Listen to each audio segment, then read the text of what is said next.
नमस्कार दोस्तों, मैं एसबी सागर TPN20 न्यूज़ मतलब टाइगर पोल न्यूज़ से। आज भारत के भारत रत्न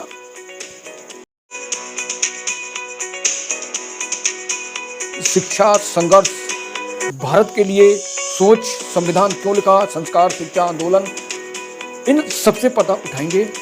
कल डॉक्टर भीमराव अंबेडकर साहब की 100। नमस्कार दोस्तों, मैं एसबी सागर TPN20 न्यूज़ मतलब टाइगर पोल न्यूज़ से। आज भारत के भारत रत्न प्राप्त बाबा साहब भीमराव अंबेडकर और उनकी शिक्षा संघर्ष, भारत के लिए सोच, संविधान क्यों लिखा, संस्कार, शिक्षा आंदोलन, इन सबसे पता उठाएंगे। कल डॉक्टर भीमराव अंबेडकर साहब की 133वीं जन्म दिवस है। बाबा साहब अंबेडकर के लिखित संविधान के बदौलत आज सारी भारत में लोग, चाहे वे जनप्रतिनिधि हों चाहे नौकरशाह हों, सब संविधान की कसम खाते हैं कि मैं संविधान को साक्षी मानकर अपने नौकरी या जनप्रतिनिधि के पद का निर्वाह करूंगा। वही महान हस्ती, वही देश के पहले कानून मंत्री, तो उनके विचार, उनकी सोच, शिक्षा से आज पर्दा उठाते हैं। तो पूरा वीडियो देखिए और चैनल को सब्सक्राइब, लाइक कीजिए। बाबा साहब अंबेडकर का पूरा नाम डॉक्टर भीमराव जी अंबेडकर था, जिनका जन्म मध्य प्रदेश महू के में हुआ और उनकी 100वीं जन्म दिवस के मौके पर मध्य प्रदेश के सीएम सुंदरलाल पटवा ने स्मारक बनवाया, जो 452 एकड़ भूमि में था।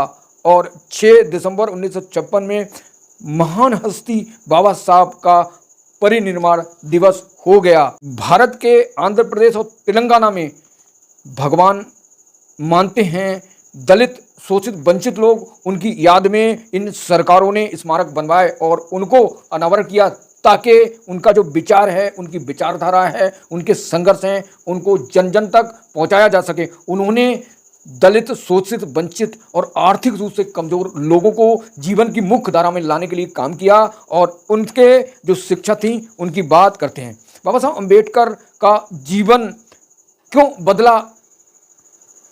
भारत रत्न डॉक्टर भीमराव अंबेडकर ने विषम परिस्थितियों में के साथ उच्च शिक्षा प्राप्त की और इसके बाद उनके सामने 2 रास्ते थे। एक आलीशान बेहतरीन जिंदगी का, जबकि दूसरी तरफ उनकी तरह उनके जो पूर्वजों ने मनुवाद और जो अपर कास्ट के शोषण, जो भेदभाव झेला है, उनको मिटाने का उनके पास ये बहुत बढ़िया समय था। तो उन्होंने इस मौके की निजाकत को समझते हुए बाबा साहब भीमराव अंबेडकर ने आलीशान जिंदगी को त्याग कर करोड़ों लोगों के उत्थान के लिए, जो जीवन की मुख्य धारा में आने के लिए सालों सदियों से जूझ रहे थे, उन संकट, उनकी विषम परिस्थितियों को उनको अछूत माना जाता था, भेदभाव किया जाता था, अस्पष्टता की जाती थी, तो उनके अधिकारों की लड़ाई, उन महान हस्ती जिनका कल 133वां जन्म दिवस है, की लड़ाई लड़ने के लिए क्रांतिकारी कदम बाबा साहब अंबेडकर ने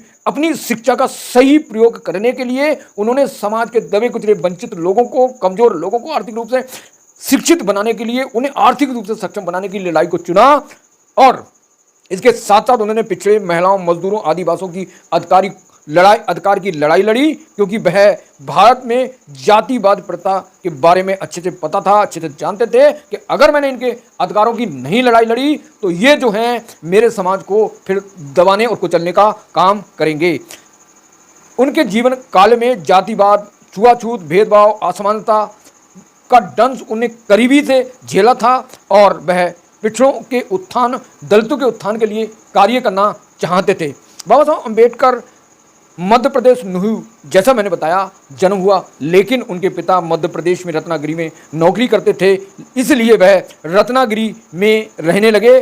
और माता भीमाबाई और पिता रामजी मालोबी सर्कपाल ने की जो संतान थी, जो 14वीं संतान थी, अंतिम संतान थी, लेकिन देश में उस समय जातिवाद, असमानता के कारण उन्हें हिंदू महार जाति को अछूत समझा जाता था, इसलिए उनको परिवार में भेदभाव, सामाजिक तिरस्कार का सामना करना पड़ा। अगर बाबा साहब अंबेडकर के आंदोलन की बात की जाए तो शूद्रों दलितों को मंदिर में प्रवेश करने की इजाजत नहीं थी और न ही किसी जगह से, चाहे तालाब हो, चाहे नल हो, चाहे कुआं हो, कहीं से पानी पीने का अधिकार नहीं था। 2 मार्च 1927 में महाराष्ट्र के रायगढ़ जिले में महड़ स्थान पर दलितों को सार्वजनिक चबदार तालाब में पानी पीने का अधिकार और इस्तेमाल करने का अधिकार बाबा साहब अंबेडकर ने दिलाया। इसके अलावा जिस विषम परिस्थिति उनके और उनके महापुरुषों ने जिंदगी को दिया था, इसी कारण उन्होंने 1927 में मनु स्मृति को दहन किया, जिसको सुवर्ण समाज आज भी विरोध करता है। जहां एक तरफ सुवर्ण समाज द्वारा लिखी गई थी मनु स्मृति कि मनु स्मृति में ब्राह्मण सर्वश्रेष्ठ है और जो शूद्र वर्ग है वो सेवा का काम करेगा, और अति शूद्र जो था वो ऐसी जो महार थे, शूद्रों को समझा जाता था, उनके साथ भेदभाव, उनकी बेटियों के साथ भेदभाव, उनकी महिलाओं के साथ भेदभाव, उन्हें प्रताड़ना किया जाता, उन्हें किसी मंदिर के सामने, किसी ठाकुर, किसी ब्राह्मण के घर के सामने से निकलने नहीं दिया जाता था, कपड़ा सिर पर रखकर और ना ही चप्पल पहनकर। और जैसे जैसे ये जो शूद्र समाज था वो निकलता था, पीछे उनके पास एक मटका था, आगे झाड़ू थी। जैसे जैसे ये शूद्र समाज आगे बढ़ता था और वैसे वैसे शूद्र समाज को झाड़ू लगाकर अपने पद चिन्हों को मिटाना पड़ता था और पानी से धोना पड़ता था। इस कलंकित, इस भयंकर तिरस्कार संस्कार जो मनुस्मृति द्वारा माना जाता था, इसका भयंकर विरोध किया और मनुस्मृति को 1927 में दहन किया। नासिक सत्याग्रह 1930 में, इरबदा की गर्जना 1935 में, और बेजुबान शोषित अशिक्षित लोगों को जागरूक करने के लिए 1927 से 1956 तक बाबा साहब अंबेडकर ने मूक नायक बहिष्कृत भारत और समानता जनता और प्रबुद्ध भारत पश्चिम पत्रिकाओं का विमोचन किया। उनके माध्यम से समाज को जागरूक करने और शिक्षित बनाने का आह्वान किया। जो राष्ट्रपिता महात्मा ज्योतिबा फुले शिक्षा की जागृति जगाना चाहते थे, उन्होंने स्कूल खोला पूना में और कलकत्ता में, और उन्हीं के जो शिष्य थे बाबा साहब अंबेडकर थे, तो वह विचारधारा को आगे ले जाना चाहते थे। दलित आदिवासियों को मंदिर में अनुमति नहीं थी, उनकी अनुमति के लिए बाबा साहब अंबेडकर ने कठिन परिश्रम किया और मंदिर में घुसने की अनुमति मिली, मंदिर में पूजा करने की। ये आंदोलन थे। भारत रत्न डॉक्टर भीमराव अंबेडकर की शिक्षा की बात की जाए तो उनके पास 32 डिग्रियां, जिनके साथ साथ उन्हें 9 भाषाओं का ज्ञान था। शिक्षा, वह बाबा साहब अंबेडकर कहते थे, शिक्षा वह शेरनी का दूध है जो पिएगा दहाड़ेगा। इसलिए दबे कुचले वंचित समाज को बाबा साहब अंबेडकर चाहते थे कि अगर इन्हें उद्धार करना है, इन्हें मुख्य धारा में आना है, इन्हें न्यायपालिका, कार्यपालिका, अगर मीडिया में आना है तो शिक्षित बनना पड़ेगा। शिक्षा ही हथियार था। इसलिए बाबा साहब अंबेडकर शिक्षा पर जोर देते थे और कहते थे कि शिक्षा वह शेरनी का दूध है जो पिएगा दहाड़ेगा। इसलिए बाबा साहब अंबेडकर ने दबे कुचले वंचित लोगों को शिक्षा पर ध्यान दिया, क्योंकि शिक्षा गरीबी को मिटाने का सबसे सशक्त, सबसे पावरफुल हथियार था। शिक्षा की बात करें तो बाबा साहब अंबेडकर ब्रिलियंट और एक बेहतरीन स्कॉलर थे। उन्होंने मुंबई के एलिफेंटस कॉलेज में स्नातक की पहली पढ़ाई की। 1912 में उन्होंने बम्बई विश्वविद्यालय में अर्थशास्त्र और राजनीतिक विज्ञान में स्नातक किया। 1913-1916 में न्यूयॉर्क के कोलंबिया यूनिवर्सिटी से अर्थशास्त्र से एमए किया। बाबा साहब अंबेडकर ने London school of the economics से 6 साल पढ़ाई की, जहां से उन्होंने डॉक्टर ऑफ साइंस नामक उपाधि प्राप्त की, जो उनके अलावा आज तक पूरी दुनिया में कोई हासिल ना कर सका। गुजरात बड़ौदा में सेना सचिव पद पर नौकरी की। बाद में उन्हें Sydenham college of the commerce economics में राजनीतिक और अर्थशास्त्र के प्रोफेसर के रूप में नौकरी की। कोल्हापुर के साहू महाराज की मदद से उन्हें उच्च शिक्षा के लिए लंदन भेजा गया, जहां से उन्होंने शिक्षा प्राप्त की। शुरुआती दौर में बाबा साहब अंबेडकर एक अर्थशास्त्री, प्रोफेसर और वकील थे। उन्होंने अपनी पढ़ाई व नौकरी के दौरान जातिगत भेदभाव का सामना किया, इसलिए वह भारत में कलंकित जाति प्रथा के कट्टर विरोधी थे। वह देश से गरीबी, जातिवाद मिटाना चाहते इसलिए उन्होंने कई बार आंदोलन और पत्रिकाओं के माध्यम से देश के कोने कोने में बंधुत्व, समानता, भाईचारा, प्रज्ञा, करुणा का संदेश देने के लिए पत्रिका का माध्यम चुना। उन्होंने समता, बंधुत्व, भारत, मूक नायक बहिष्कृत भारत और जनता जैसी 5 पत्रिकाओं के माध्यम से जनजन तक पहुंचाने का संदेश भेजने का काम किया, जिसमें भारत के 60% वर्ग प्रभावित हुए।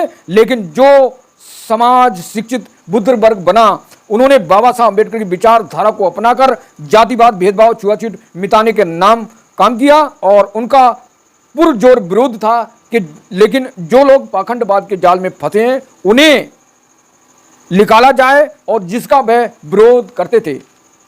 आज भी बाबा साहब अम्बेडकर की महान विचारधारा को दबाने के लिए दुष्प्रचार करके चतुर चालाक लोग दलित, शोषित, गरीब महिलाओं को गुमराह करके मौज कर रहे हैं, उनके अधिकारों का हनन कर रहे हैं, उनके हिस्से का जो अधिकार हैं उनको दबाने की कोशिश की जा रही है, ताकि SC, ST, OBC के शिक्षित बनकर उनके साथ मुकाबला न कर लें। इसलिए अंबेडकर भारत से दलितों के प्रति भेदभाव मिटाने के लिए सार्वजनिक आंदोलन कर रहे थे। उन्होंने आंदोलन सत्याग्रह के लिए पानी पीने का संघर्ष किया, जिसमें वह सफल हुए। अंबेडकर दलितों के उत्थान के लिए एक क्रांतिकारी योद्धा थे। उन्होंने मूल सिद्धांतों का समझौता नहीं किया। उन्होंने आलीशान जिंदगी को त्याग कर दलित, शोषित, वंचित और गरीब तबके के लिए उत्थान, महिलाओं के उत्थान के लिए काम किया। और वहीं दूसरी तरफ कांग्रेस इस चीज का विरोध करती थी। उन्होंने संविधान सभा में कांग्रेस के विरोध के खिलाफ तीखी बहस की, और जिसमें पंडित नेहरू ने उन्हें कैबिनेट मंत्री बनाया, मंत्रालय में जिम्मा सौंपा, क्योंकि